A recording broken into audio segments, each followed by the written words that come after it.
Le gros avantage stratégique de BlackRock par rapport à ses concurrents, ça a été de répondre à des appels d'offres des pouvoirs publics pour régler des crises. Donc BlackRock a accès à une technologie très poussée qui lui donne une information unique en son genre sur le marché, par son volume et sa qualité, sur le fonctionnement des marchés financiers. Et de ce fait, c'est à BlackRock qu'on a fait appel, que les pouvoirs publics ont fait appel pour résoudre toute une série de crises. Une des premières fois les plus significatives, en tout cas, c'était la crise des subprimes en 2008, qui a causé un énorme crash financier. En 2008, on a cru que c'était la fin des marchés financiers.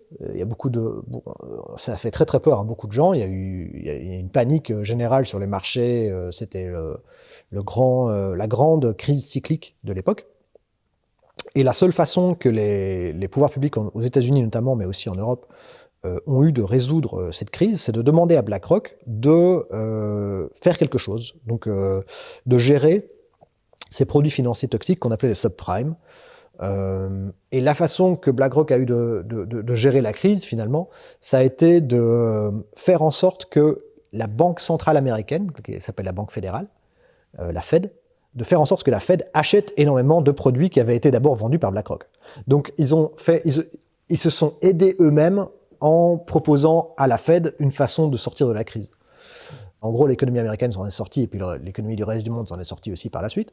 Mais surtout, ceux qui ont été les grands gagnants de cette crise, c'est BlackRock eux-mêmes, puisqu'ils ont bénéficié d'abord du ballon de sauvetage de ces gros achats de produits financiers qu'on a appelé du quantitative easing. Hein. Je pense qu'à l'époque, ça s'appelait déjà comme ça, le quantitative easing. C'est quand la Banque centrale achète des produits, achète des investissements, achète des actions et des produits financiers qui sont en perdition ou en déperdition avant que les prix ne tombent trop rapidement, de sorte à éviter finalement un crash boursier. Dans ce cas-là, c'était pour éviter un crash boursier. Et ça a bien fonctionné. Et en plus de ça, ça leur a donné un angle extrêmement stratégique sur la régulation elle-même, puisqu'ils étaient à l'intérieur des appareils, de l'appareil d'État qui régule la finance. Ils étaient à l'intérieur de la Fed. Ils étaient littéralement dans les bureaux de la Fed en train d'exécuter les opérations qui permettaient de sortir de la crise. Et ça leur a permis de placer des pions à l'intérieur du gouvernement américain et aussi à l'intérieur du gouvernement de ce qu'on appelle de ce qui est finalement concrètement le gouvernement européen, qui est la Commission et d'autres appareils, d'autres institutions financières. Et c'est le jeu de BlackRock, c'est vraiment ce qu'on appelle donc les portes tournantes, hein, les revolving doors. Le jeu de BlackRock, un des grands jeux de BlackRock, c'est d'embaucher les anciens fonctionnaires, les hauts fonctionnaires de différents États, des marchés dans lesquels ils essaient de rentrer. Donc, ils embauchent des fonctionnaires qui appartiennent aux États qui sont des marchés finalement pour BlackRock dans lesquels ils essaient de rentrer. C'est le cas en France avec